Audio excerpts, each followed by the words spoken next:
দেখছেন ওই যে লাল বিল্ডিং, এটাই চীন। আমরা ওখানে গিয়েছিলাম, মানে ফটো তো তুলতে দেয়নি। আমরা নাথুলা পাসের যে স্ট্যান্ডের কাছে এসেই আমরা ফটো তুলছি। প্রাকৃতিক দৃশ্য, দারুণ দৃশ্য, দেখতে থাকুন। আমরা এখান থেকে চলে যাব ছাংবু বাবা মন্দির। আজকে তবে ভালো রোদ, খুব সুন্দর। এখন ডিসেম্বর মাস আছে, ডিসেম্বর মাসে 11 তারিখ।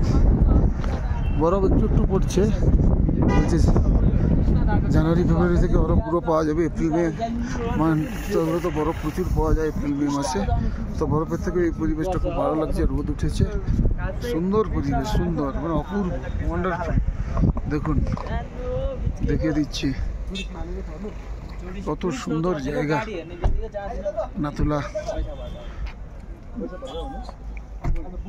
আর ওই লালের যে বিল্ডিংটা, লাল বিল্ডিংয়ের নিচে দিয়ে পাস যাওয়ার রাস্তা, ওখান থেকে 15 কিলোমিটার দূরে চীনের বুলেট ট্রেন চলছে।